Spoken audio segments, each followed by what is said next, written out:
first down, so we'll see another punt here by Hodgkinson.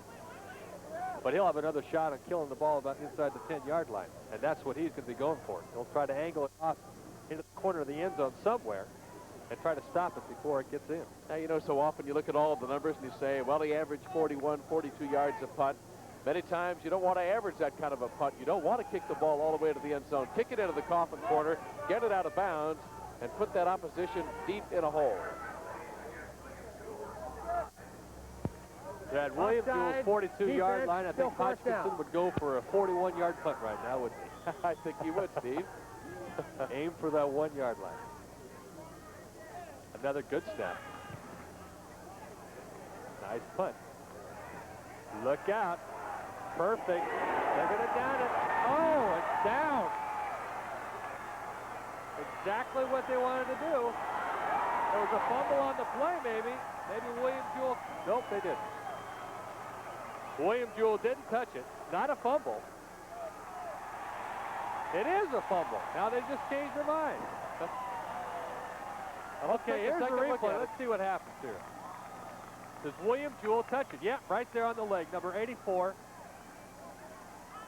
It caught number 84, Jerry Twiggs' leg. You saw it perfectly on the replay. Linfield, a big break, has recovered the ball inside the 10-yard line. And once that ball touches a receiver for the opposition, it is a live football. It is anybody's football. Great punt coverage by the Wildcats. They fall on it, and plenty of time remaining. 1:29 to go in our first half, and the Wildcats are knocking on the door again. Took a strange bounce, hit Twig right in the leg, and alert, Linfield team pounced on the ball, and now they're knocking at the door. This is Mueller, swings it out, wide open, Dino Capaya, short of a touchdown, about the 2-yard line. Here's the replay from the end zone. Play action into the line, swung it out to Capaya. And he stopped short, about a yard short. Fine defensive play by Dan Christian for William Jewell College because it was one-on-one coverage. Excellent defensive play. So the Wildcats have a second and goal coming up. They're just about on the 2-yard line. We're inside a minute, 55 seconds. The handoff. Touchdown, Linfield. Mike Freeman. Mike Freeman out of Thurston High School, Springfield, Oregon, scores the touchdown. Here you see it again. No doubt about it. The offensive line just moved William Jewell. Here's another angle. No problem. Mike Freeman in from the 1-yard line, and we've got a runaway right now. 26-7 Linfield. We have 52 seconds left to go in the first half, and we have timeout on the field. I'll tell you this, Steve, it's pretty easy to sum that one up. 5 yards and 2 plays. And really, of course, the key play was William Jewell just kicking that football away on the punt coverage. The ball just bounced off the leg of one of the receivers, and Linfield right there. The Wildcats pounced right on top of it. Tried a little swing pass to Dino Capaya coming around the left side. He made the reception, but an excellent defensive play by William Jewell. Second down coming up, the run right into the line, and the Wildcats have scored again. Again, a mistake. Again, a mistake leading to some points. And that, if you want to win a ball game, you can't do that. There's the touchdown again by Mike Freeman. No doubt about it, the left side of the offensive line just moved everybody out, and he had free sailing ahead. Freeman, 5'10", 190-pound senior out of Thurston High School. 26-7. I couldn't have guessed this one. I thought this was going to be a lot closer than this. I think we mentioned a couple of moments ago, Steve, that Ann would love to get one more touchdown before going into the locker room. And sure enough, the Wildcats have put it up with some very smart football. There you get a good look at Randy Mueller. He has led this team throughout the year.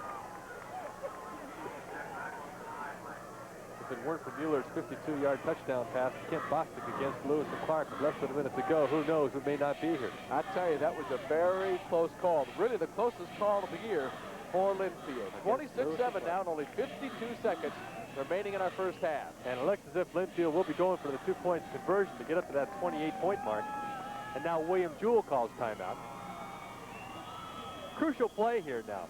They miss, it's 26-7. They make, it's 28-7. There you see the score, 26-7. Wildcats on top. They have a chance for a two-pointer here to get it up to that 28-point mark. And we take a look at all the scoring this afternoon. It was 14-7 at the end of the first quarter, but the Linfield Wildcats have really been explosive in this second quarter, scoring a couple of touchdowns and just breaking the game wide open. Going into this game this afternoon, Linfield averaging 35 points a game. But we could say the same for William Jewell because the Cardinals came in averaging 33 points a game. And when we kicked off the football, we started the game, the very first play from scrimmage, 87-yard touchdown pass for William Jewell. The Wildcats came right back, and they scored on their very first drive, and all of a sudden Steve and I were getting out the calculators, and we were going to say, look out, here we go for a wild afternoon. It settled down for a while, really. Linfield coming back and scoring those two touchdowns, 14-7, but now the Wildcats have come on very strongly, scored a couple of more, and they're leading 26-7.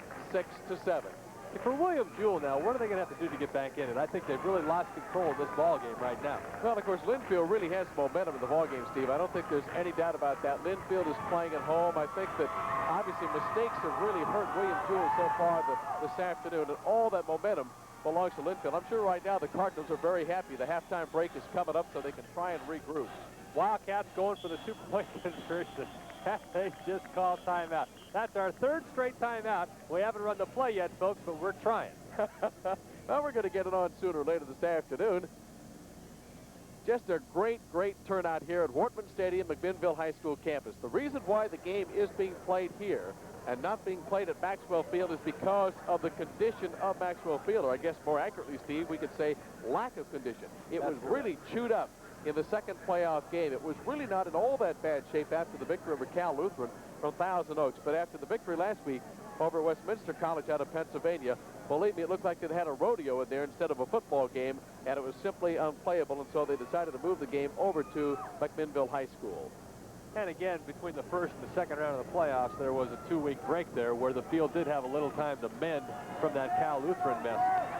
But a week after the semifinals, it was just in no shape to be played upon. But this field here is in great shape. And there you see some of the fans. It's jam-packed here, folks. We have at least a line of, oh, heck, 6, 7 deep along all the way around the sidelines. The bleachers are packed. And it's just a great event down here, and we're proud to bring this to you. Okay, we're going to try her one more time, okay? Well, they've run out of timeouts now. I really don't see why we're not going to have the play in. They'll run it this time. Wildcats lead 26-7. They're going for the two-point conversion right here.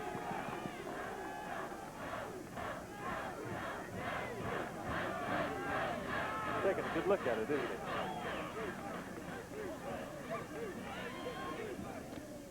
Miller rolls out right. The pass incomplete. So they don't get the two-point conversion, but they still lead 26-7. The pass was intended for Howard Hines, but it's incomplete. There you see the score.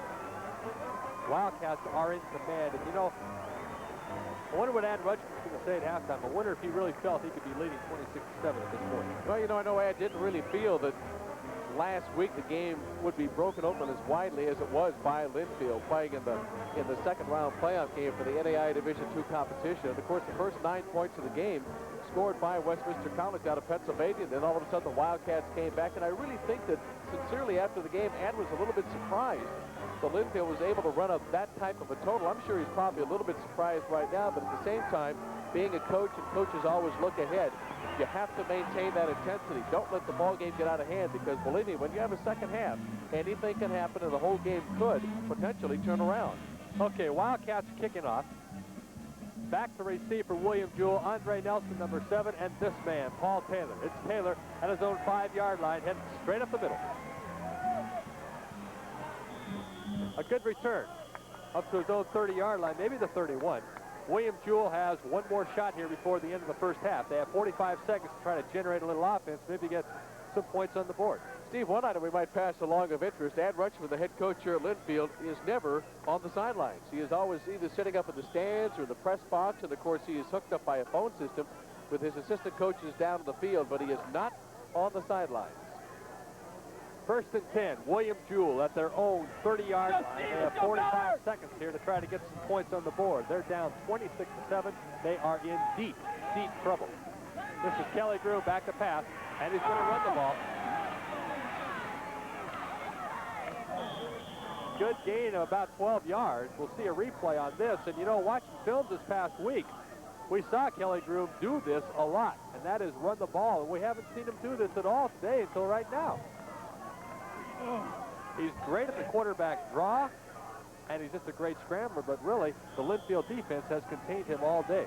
Now, next time around, Steve, we just won't look at the films. Okay. We'll just come out. Quick out. Andre Nelson has it out of bounds, stops the clock. Gain of about 5 yards on the play. A simple down and out. More important for William Jewell right now, it stops the clock. 27 seconds left to go. Gain of 6 on the play, second down and 4.